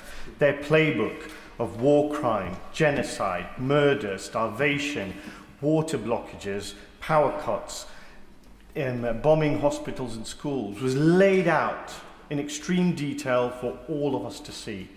Nobody on this planet can say we did not know. And over the 23 months, there has been nothing that this government has done that has prevented Israel from enacting its line-by-line extermination plan. It doesn't want two states between Palestine and Israel. It actually doesn't care about the lives of the remaining hostages. So what will this government do to help Israel see sense and save lives, both the hostages and the Palestinians? I do think it's important, notwithstanding the strength of feeling of the Honourable Gentleman, that he recognise when he says Israel, that Israel is a complex place of many opinions, and he will have found disputes, I think, certainly from the government, but I think many people in this chamber, on the direction of travel that the Netanyahu government has set themselves and the extremists that exist in that government that have taken them on a certain path. And I do think that's an important qualification. And we are doing all that we can, but he will recognise that we do that with partners seeking to exert leverage, and that's why we've made the decisions that we have most recently. John Slinger. Speaker, does my right honourable friend agree that now more than ever the will of the international community must take precedence over the will of those who perpetuate conflict and deny a two-state solution? Of course that means Hamas, but also, sadly, this Israeli government. Can he assure me that the government is looking at previous conflicts where the international community, with Britain at the forefront, did, despite difficulties, end conflicts and build a fair and just peace, overcoming facts on the ground and restoring hope? Well, no conflict is the same, and this is a region that obviously has had numerous conflicts over the year. What we've seen over the last 23 months has been horrific, and it's my job as the country's chief diplomat to do everything I can to stretch every sinew to try and bring this to an end, working with colleagues, and to keep my language diplomatic. Andrew George. Thank you, Madam Deputy Speaker. We often get distracted with the semantics and jurisprudence of terms like genocide and ethnic cleansing. But what is clear is that with the exception of a few, this House appears united, just as the country is as a whole, in its opposition to the actions of the far-right Netanyahu government. The Foreign Secretary says that he wants to give diplomacy a chance, and he constantly repeats that intention. But what can he say to demonstrate to us that he's not being completely ignored throughout this?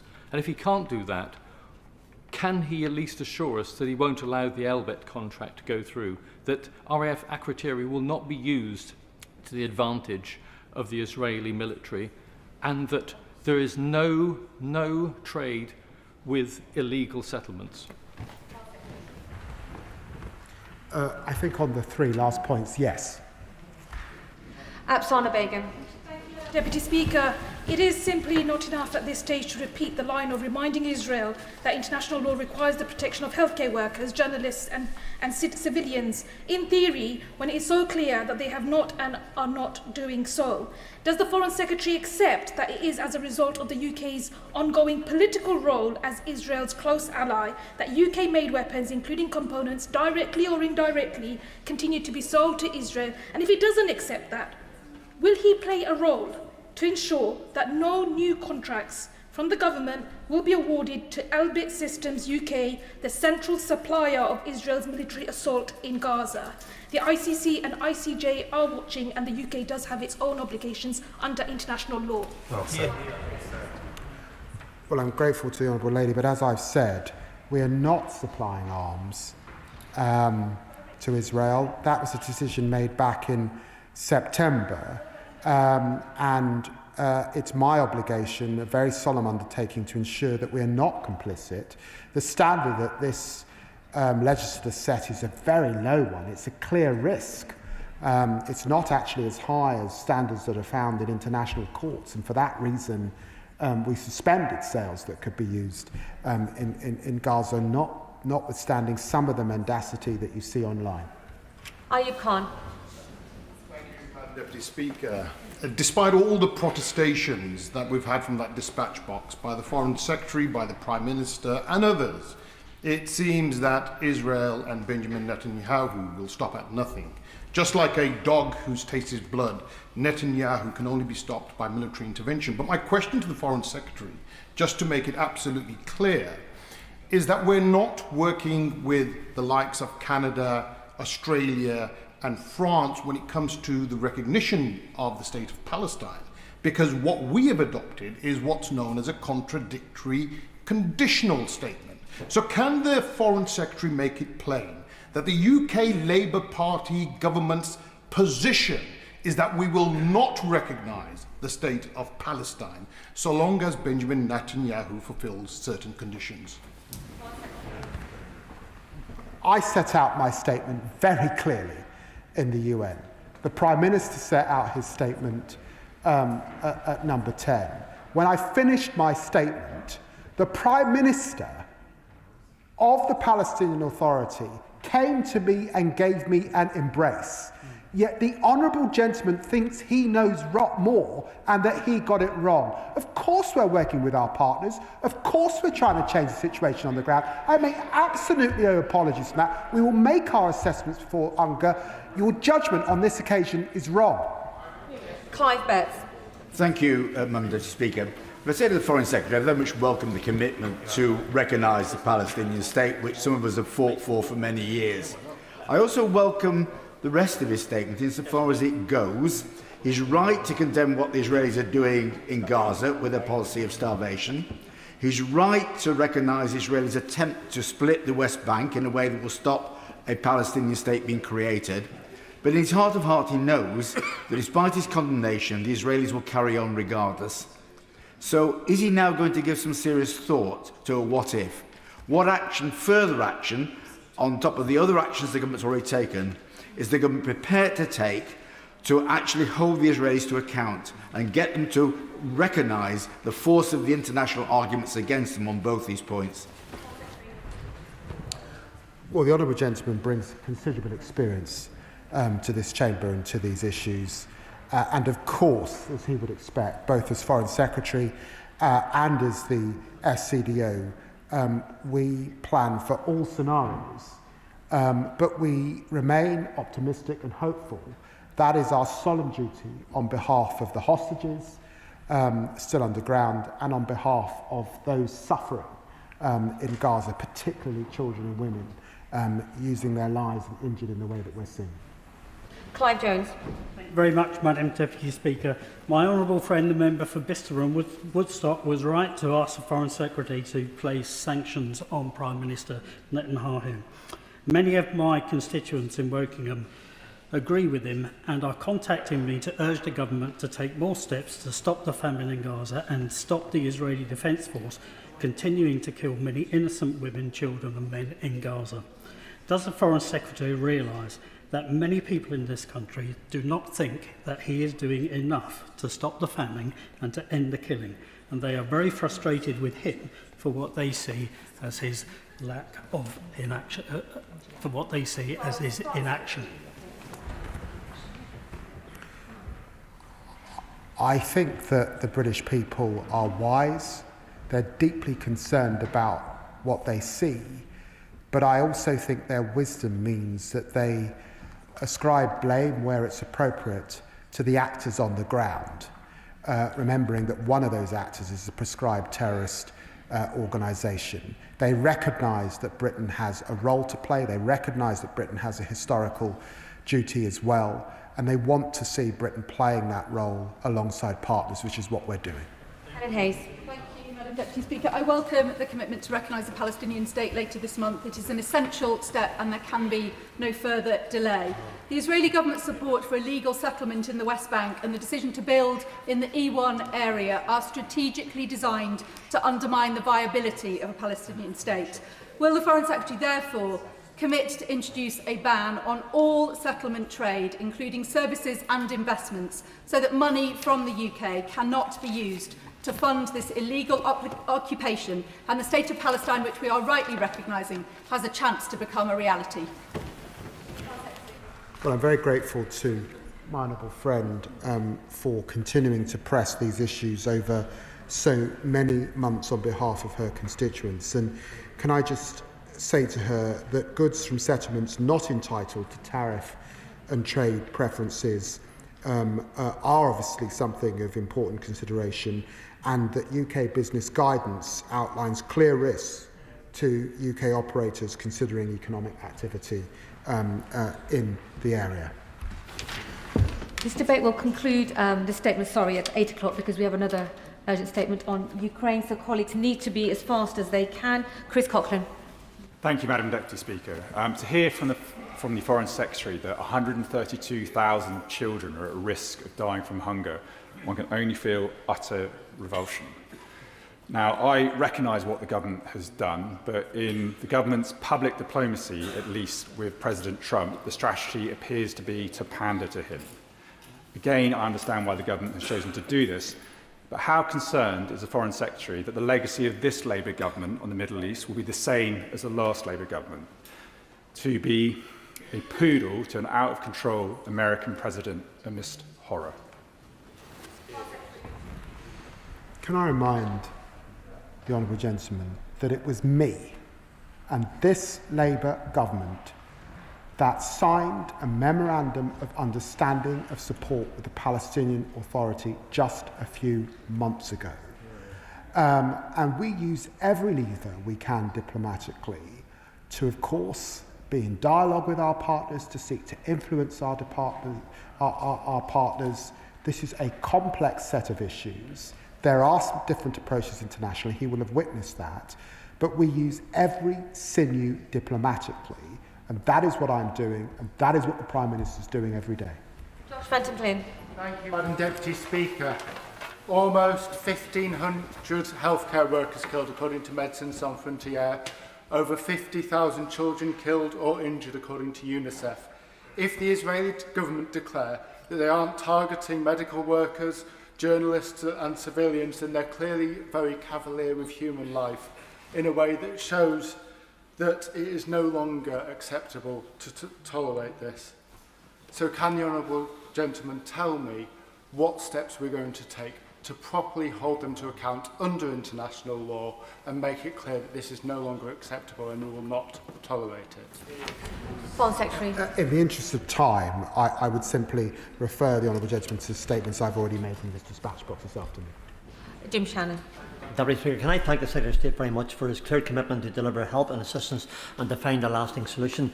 Does the Secretary of State accept that the retrieval of 2 more dead Israeli hostages, with 48 hostages still being held either dead or alive, by Hamas indicates the unwillingness of Hamas to bring this war to an end?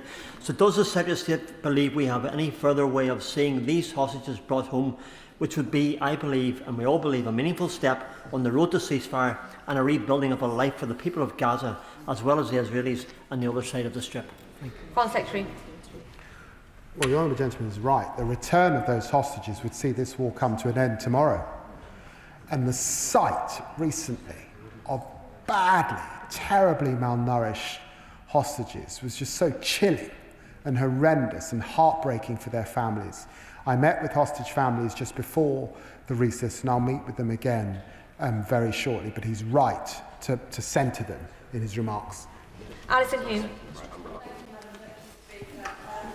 Thank my right honourable friend and colleagues for the urgent work that you're doing to evacuate and treat seriously injured and critically ill children from Gaza.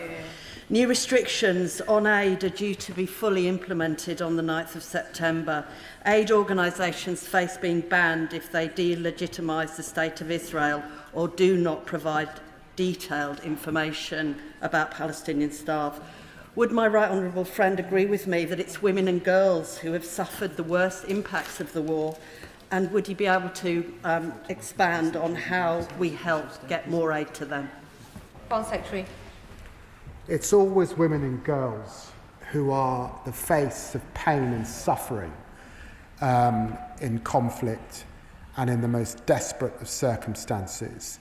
And that's why we will continue to centre women and girls in all of our development work, because it's so critical and important. And she's right to refer to the remarks that have been made. These are not the remarks that you expect of any democratic partner. And I would urge the Israeli government to think again. John Grady. Thank you, Madam Deputy Speaker. And I explain to my constituents every week how hard the Foreign Secretary and his ministerial team are working in this context. But every day, women and children are killed and are starving. What is happening is a moral outrage of a first order. The International Criminal Court is a key pillar of international justice. Will my right honourable friend reassure me that he is doing everything possible to protect and enhance its independence from political interference, and to ensure that it is more than properly resourced to carry out its important work in this conflict? Foreign Secretary. The International Criminal Court is a fundamental part of the architecture that was set up after the atrocities of the Second World War. The United Kingdom played a central role in that architecture, and it's why this government, and I hope any government, remains absolutely committed to the ICC and the ICJ and the good and important work that they must do, free and unfettered from political interference. Rebuttal. A Palestinian state at UNGA. Violence in the West Bank has been horrific, with Israeli forces and settlers displacing over 40,000 Palestinians due to assaults on northern refugee camps, and of course we've got concerns of further annexation. So can I ask what actions the Foreign Secretary will take to protect Palestinians at the risk of forced transfer, and what work he will do with international partners to pressure the Israeli government at UNGA? Foreign Secretary. Well, this is a decision that I'm discussing with the Palestinian Authority, but also I will be in the region in the coming days discussing what further support we can give to those who are suffering or at risk on the ground. Richard Bergen. Thank you, Madam Deputy Speaker. Today, the world's leading genocide scholars declared genocide in Gaza. Earlier this summer, famine was officially declared in Gaza. We've seen war crime after war crime, with more journalists killed and more hospitals bombed. Yet on sanctions, the government still continues to drag its feet. How can it be morally justifiable that whilst rightly being robust on Russia with extensive sanctions, when it comes to Israel and sanctions, we're letting them off lightly, to say the least? What's the difference, and when are we going to see widespread sanctions on Israel? Secretary. Well, the honourable gentleman is a lawyer, and so I would ask him, when he says that, to point to a nation on sanctions that's doing more on this file than the United Kingdom, and I note that he hasn't been able to do that. Luke Murphy. Question either about Russia. Luke Murphy. Thank you, Madam Deputy Speaker. I'd like to welcome the Foreign Secretary's statement and also the actions the government have already taken on sanctions and aid and the proposals to recognise the Palestinian state. But given the facts on the ground that he has himself recognised, the man-made famine, the killing of women and children, healthcare workers, journalists, the ongoing suffering of the hostages, and the intensification of the military campaign, can the Foreign Secretary confirm that he will continue to work with international allies and consider all further actions that he can take to bring about the end of this catastrophe? Foreign Secretary. Yes, I give the honourable gentleman that assurance. Deirdre Castigan. Thank you, Madam Deputy Speaker. Just in recent months, over 1,000 of my constituents in Ealing Southall have contacted me about the brutal conflict in Gaza, making it the single biggest issue of concern to local people. I know that the Foreign Secretary and his ministers are doing everything they can behind the scenes and in private. But does he agree with me that the Palestinian people have an inalienable right to statehood, and that a further group of countries, including the UK, recognising Palestine, can provide a practical step and, importantly, a public step towards making a two-state solution and a lasting peace possible? Foreign Secretary.